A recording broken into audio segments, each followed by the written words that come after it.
Putin के लिए मारिउपोल आखिर क्यों खास है? आखिर पुतिन क्यों मारिउपोल पर पुतिन की सेना जबरदस्त हमले लगातार कर रही है? इन सभी सवालों के जवाब के लिए देखते हैं हमारी ये रिपोर्ट। स्टील प्लांट के पास रूस के सैनिक और चेचनिया के लड़ाके मौजूद हैं। इन सभी रूसी सैनिकों का पहला मिशन ये है कि वो स्टील प्लांट का संपर्क बाहर से एकदम काट देना चाहते हैं, ताकि स्टील प्लांट के अंदर किसी भी तरह का खाना पीना और रसद ना पहुंच सके। जिसके बाद भूख से परेशान होकर यूक्रेन के नागरिक और सैनिक खुद ही रूसी सैनिकों के सामने सरेंडर कर दें। दावा किया जा रहा है कि पुतिन का भी ऑर्डर यही है। पुतिन नहीं चाहते कि स्टील प्लांट पर हमला हो, बल्कि ऐसी परिस्थितियों का निर्माण हो कि खुद यूक्रेन के लोग ही वहां पर सरेंडर कर दें।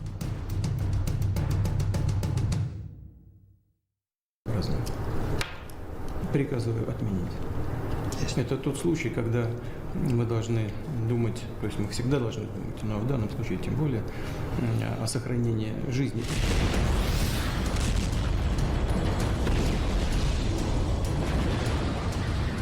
आपको इस नक्शे से समझाते हैं कि आखिर रूस के लिए मारिउपोल क्यों महत्वपूर्ण है।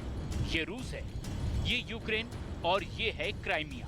क्राइमिया 2014 से पहले यूक्रेन का ही हिस्सा था, जिस पर रूस ने कब्जा कर लिया। रूस को क्राइमिया से जोड़ने के लिए पुतिन एक कॉरिडोर चाहते हैं, जो डॉनबास में मारिउपोल से ही निकलेगा। और इसीलिए पुतिन ने मारिउपोल के लिए इतना जबरदस्त हमला बोला है।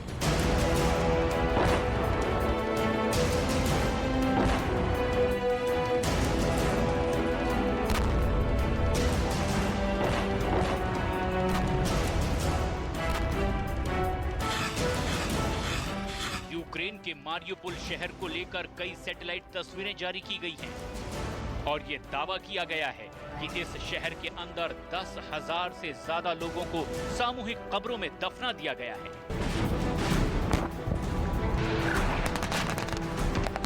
मैक्सर टेक्नोलॉजी ने 2 तस्वीरें जारी की है। एक तस्वीर 29 मार्च की है, जिसमें बहुत कम जगह में कब्रों को दिखाया गया है, और इसके बाद 15 अप्रैल की भी तस्वीरें जारी की गई है, जिनमें कब्रों की संख्या ज्यादा दिखाई गई है। इस तरह की तस्वीरें जारी कर रूस पर यह आरोप लगाने की कोशिश हो रही है कि पुतिन की आर्मी ने युद्ध में आम लोगों का नरसंहार किया है। लेकिन पुतिन के रक्षा मंत्रालय के प्रवक्ता ने ऐसी खबरों को प्रोपेगेंडा करार दिया है। Поставляется гуманитарная помощь, продукты, вода и предметы первой необходимости. Властями Донецкой Народной Республики организуется расчистка улиц от завалов и вывоз пораженной украинской военной техники. Все остатки украинских нацистов Азова вместе с иностранными наемниками из США и европейских стран надежно заблокированы на территории комбината «Азовсталь». Властями Донецкой Народной Республики организуется расчистка улиц от завалов и вывоз пораженной украинской военной техники. मारिउपोल में रविवार को भी रूसी सेना ने भारी बमबारी की है। सवाल ये है कि एक और रूस की ओर से ये दावा किया जाता है कि पूरे शहर पर कब्जा कर लिया गया है, और दूसरी तरफ शहर पर गोले भी दागे जाते हैं। अगर कब्जा हो गया है तो ये बमबारी किस पर की जा रही है, ये एक बड़ा सवाल है। दूसरी तरफ मारिउपोल में अज़ोव बटालियन के कमांडर ये दावा कर रहे हैं कि शहर पर रूस का कब्जा अब भी नहीं हुआ है और जंग लगातार जारी है।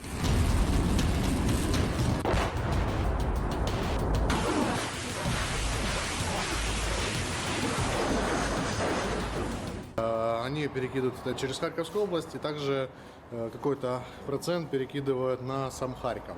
То есть вчера были бои, наши войска отбили, не дали пройти в сторону Харькова русским войскам.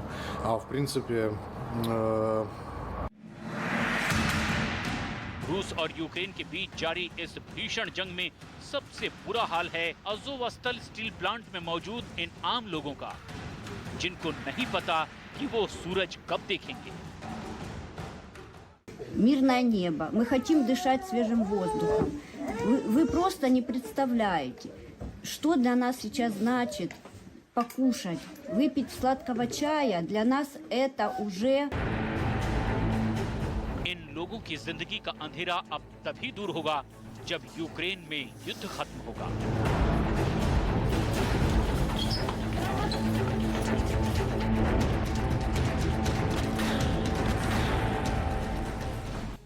और जहांगीरपुरी में भाईचारा बनाए रखने के लिए तिरंगा यात्रा निकाली गई। दिल्ली के जहांगीरपुरी में बीते दिनों जिस इलाके में हिंसा हुई थी, वहां भाईचारा बनाए रखने के लिए दोनों समुदायों के लोगों ने मिलकर तिरंगा यात्रा निकाली। जहांगीरपुरी के कुशल चौक से शुरू हुई ये तिरंगा यात्रा आजाद चौक पर खत्म हुई। यात्रा में शामिल लोगों ने भारत माता की जय के नारे लगाए। वहीं लोगों ने अपने घर की छतों से तिरंगा यात्रा पर फूल बरसाए। बेंगलुरु में उपराष्ट्रपति वेंकैया नायडू ने खेलो इंडिया यूनिवर्सिटी गेम्स 2021 का उद्घाटन किया। केंद्रीय मंत्री अनुराग ठाकुर, कर्नाटक के सीएम बसवराज बोमई और राज्यपाल थावरचंद गहलोत भी इस कार्यक्रम में शामिल हुए। इस दौरान वीडियो संदेश के जरिए पीएम मोदी ने खिलाड़ियों को संबोधित किया। ये मानकर खेलिए कि आप देश के लिए खेल रहे हैं।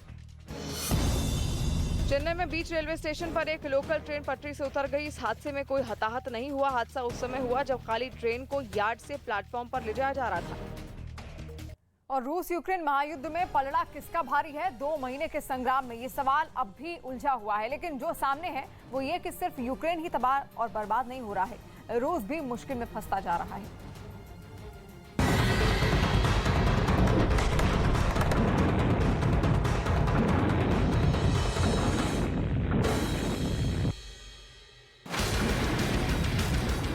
मिसाइलों की अचूक मार, टैंक से निकले झुलसा देने वाले गोले, ऑटोमेटिक हथियारों से अंधाधुंध फायरिंग, जमीन पर चहुओं ओर तबाही का मंजर, आसमान पर बारूद वाला बिखरता धुआं।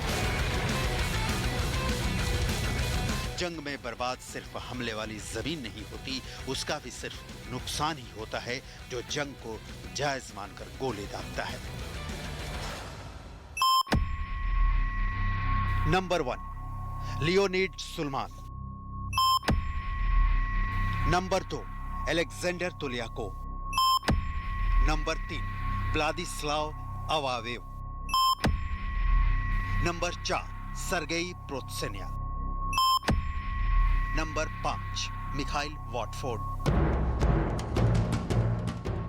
ये उन 5 बिजनेस टाइकून और रूस की गैस कंपनियों से जुड़े लोगों के नाम हैं जिनकी रहस्यमयी परिस्थिति में मौत हो गई।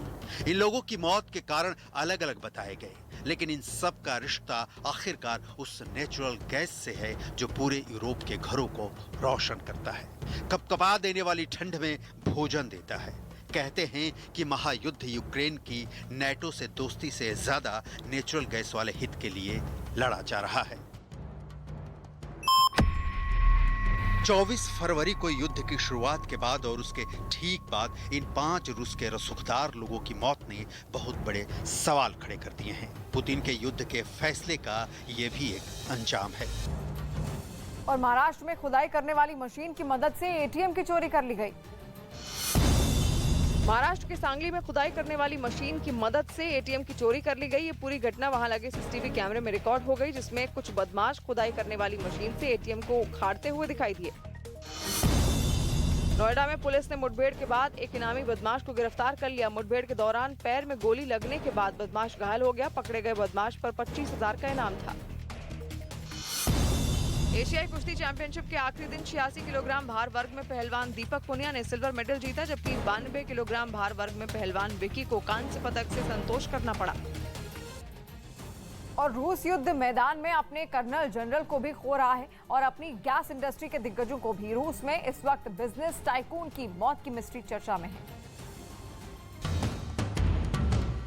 रूस के राष्ट्रपति व्लादिमीर पुतिन ने शहंशाही साबित करने के लिए ज़ेलेंस्की की बर्बादी की स्क्रिप्ट नहीं लिखी थी, लेकिन अब ये लड़ाई रूस के लिए परेशानी का सबब बन गई है।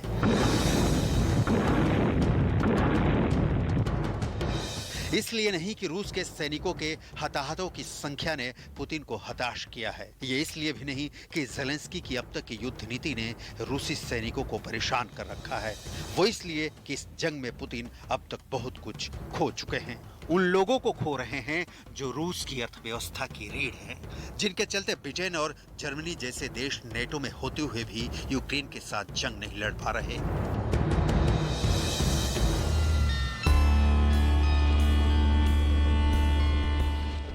ये 5 लोगों की मौत को लेकर रूस में कई तरह की बातें चल रही हैं।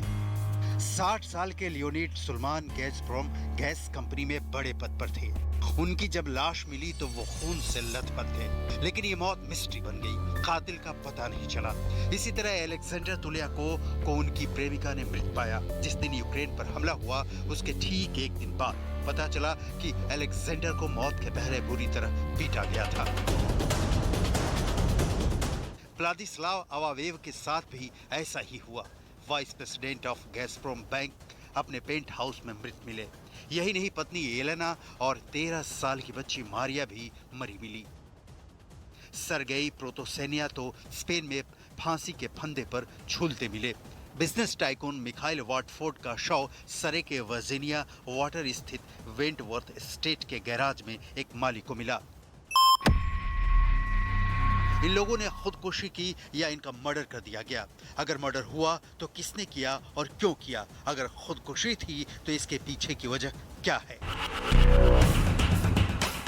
इन पांचों में एक बात कॉमन है और वो है रूस का गैस वाला जखीरा। असल में पर्दे के सामने रूस और यूक्रेन की लड़ाई 2 महीने से चल रही है, लेकिन पर्दे के पीछे रूस और अमेरिका के नेतृत्व में पश्चिमी शक्तियों के बीच भी जंग जारी है। यहाँ लड़ाई हथियारों से नहीं बल्कि आर्थिक हथकंडों की मदद से लड़ी जा रही है।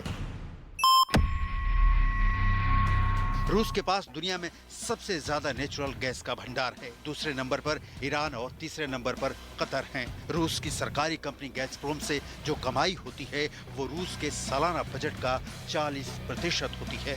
गैज़प्रोम अपनी सीधी पाइपलाइन से यूरोप में गैस पहुंचाती है। यूरोप रूसी तेल और गैस कंपनी का सबसे बड़ा बाजार है और यही यूरोपीय देश यूक्रेन के साथ खड़े नजर आ रहे हैं। पर्दे की ओट से ही सही ज़ेलेंस्की को लड़ाई के लिए हथियार भेज रहे हैं। यूरोप इस कदर रूस के गैस पर निर्भर है कि रूस अगर सप्लाई स्लो कर दे तो कई देशों की ठंड में जमने की नौबत आ जाएगी। लेकिन यूरोप तो बाद में जमेगा, पहले उस कंपनी से जुड़े लोगों की लगातार हो रही मौतों का सवाल है जो रूस के तेल और गैस का पूरा कारोबार चलाते हैं। 5 लोगों में से 2 तो उस गैज़प्रोम के ही करता धरता थे। यहाँ रूस की 6 बड़ी कंपनियों के बारे में आपको जरूर जानना चाहिए।